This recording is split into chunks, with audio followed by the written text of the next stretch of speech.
நாளைக்கான வீடியோவில் என்ன நடக்குன்னு சொல்லிட்டு பார்க்கலாம். வீடியோக்குள்ளே போகிறதுக்கு முன்னாடி நம்ம சேனலை லைக் அண்ட் சப்ஸ்கிரைப் பண்ணிவிட்டு சப்போர்ட் பண்ணுங்கள். வீடியோ வந்துட்டு செம்ம இன்ட்ரெஸ்டிங்காக இருக்குங்க. என்னடா இப்படிலாம் பண்ணுறீங்களே அப்படின்ற மாதிரி தான் இருக்குது. ஃபஸ்ட்டு சீனில் வந்துட்டு வீட்டில் ரத்னாவுக்கு பார்த்த மாப்பிள்ளை பேசிகிட்டு இருக்க மாதிரி தான் காமிச்சிட்டு இருக்காங்க. எங்கள் மாமா அப்படியெல்லாம் முன்னாடி பேசினது தப்பு, அந்த ஆளை கழுத்தை பிடிச்சி நான் வெளியில் அனுப்பிச்சிருக்கணும், ஆனால் எங்கள் அம்மா கண்ணீர் விட்டு நின்னதை பார்த்து என்னால் எதுவுமே பண்ண முடியாமல் போயிடுச்சு, நான் தான் அதுக்கு மன்னிப்பு கேட்கணும் அப்படின்ற மாதிரி சொல்ல, அட விடுங்க அதான் இப்போ எல்லாம் நல்லபடியாக முடிஞ்சிடுச்சுல அப்படின்ற மாதிரி சொல்லிட்டு அம்மா அப்பா வந்துட்டு எப்போ கல்யாணம் வைக்கணும் தான் ரெடியாக இருக்காங்க.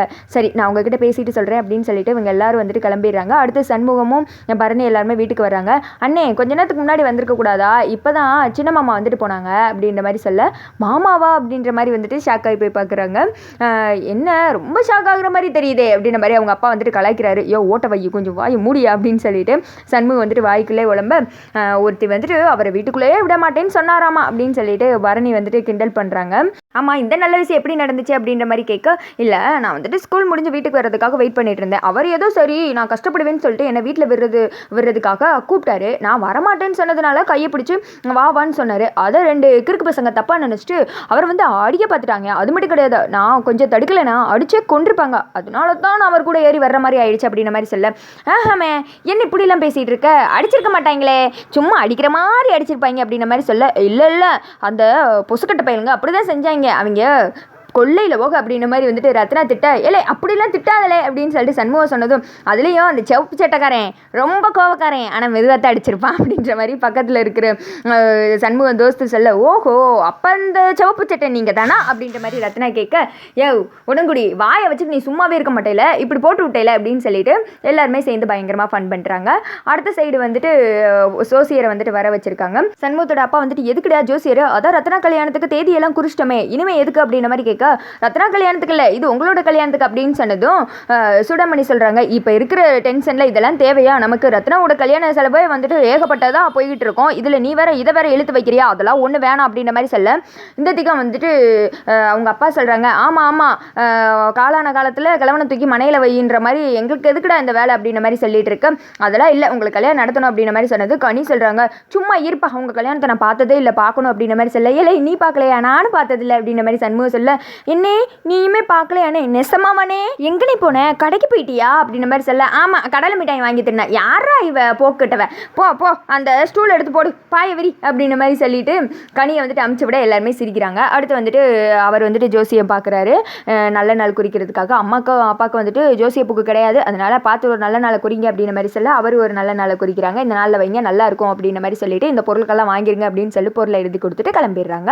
எல்லாருமே வந்துட்டு பயங்கர சந்தோஷமா இருக்காங்க. அடுத்த சைடு சமுத்திரபாணி தான் காமிச்சிட்டு இருக்காங்க. அந்த பாத்திர கடைக்காரன் ஒரு வக்கீலோட கூப்பிட்டு போக, எனக்கு வந்துட்டு ஜாமீன் எப்படியாவது கிடைச்சி வெளியில் வரணும் அப்படின்ற மாதிரி சொல்ல, அதெல்லாம் கிடைக்கலாம் ஆனா அப்படின்ற மாதிரி வக்கீல் எதையோ சொல்ல வர, அந்த ஆனா ஊனால இழுக்கவே கூடாது, எனக்கு எப்பேற்பட்டாது ஜாமீன் கிடைச்சே தரணும், நான் வெளியில் வந்து பார்க்க வேண்டிய வேலை ரொம்ப இருக்குது அப்படின்ற மாதிரி சொல்ல, சாட்சி இருக்கையா அப்படின்ற மாதிரி சொன்னது, சனியே சாட்சி சொல்ல வரமாட்டான் அப்படின்ற மாதிரி சொல்ல, ஐயா என்னையா என்னை கொலை பண்ண போறீங்களா, ஐயா என்ன கொன்றாதீங்க அப்படின்னு சொல்லிட்டு காலில் விழுக, ஏழை துப்பு கட்டவனே நீ இன்னும் என்னை நம்புறது இவ்வளோ தானா, என் காலை சுற்றியே விசுவாசமாக இருக்கே உன்னை நான் கொன்றுவேனா அப்படின்ற மாதிரி சொல்ல, அதானையா அப்படிலாம் பண்ணிடாதீங்கயா, உங்களுக்கு நான் இவ்வளோ விசுவாசமாக இருந்திருக்கேன், உங்களுக்காக உயிரை கொடுப்பேன் அப்படின்ற மாதிரி சொல்ல, உயிரை கொடுப்பேன்னு சொல்கிறேன் அப்புறம் கொடுக்க மாட்டேன்னு சொல்லிட்டு பிடிவாதமாக பிடிக்க அப்படின்ற மாதிரி சொல்ல, அவன் வந்துட்டு சனியை சாக்காயே போய் பார்த்துட்டு இருக்கா, பயப்படாத ஊரெலாம் எடுக்க மாட்டேன் அப்படின்னு சொல்லிட்டு ஒரு பிளானை சொல்கிறாங்க, இதன்படி பண்ணு சனியை சாட்சி சொல்ல வரமாட்டான் அப்படின்ற மாதிரி சொல்லிட்டு இவங்க ஒரு பிளான் போட்டுட்டு இருக்க.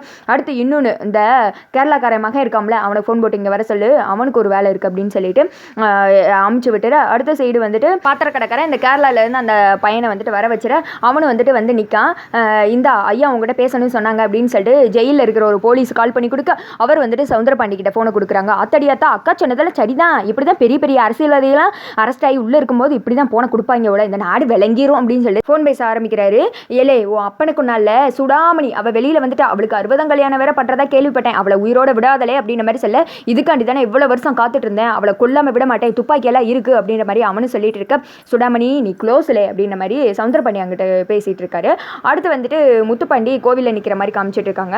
என் அப்பா நல்லவர் தான், எனக்கு ஒன்றுன்னு அவர் தாங்க மாட்டார், என்னை வந்துட்டு அவர் உசுராக நினச்சாரு, என்ன பண்ணுறது கெட்டவர் தான், ஆனால் அவர் வந்துட்டு இப்படி கஷ்டப்படுறதை என்னால் பார்க்க முடியலையே, இப்போ எப்படியாவது அவருக்கு இருக்கிற தண்டனையை குறைக்கணும், இல்லாட்டி தண்டனையே கிடைக்காத மாதிரி பண்ணணும் அப்படின்ற மாதிரி சாமிக்கிட்ட புலம்பிகிட்டு இருக்க. அடுத்து வந்துட்டு சண்முகமும் தங்கச்சிங்க 2 பேரும் வந்துட்டு கோயிலுக்கு வந்திருக்காங்க.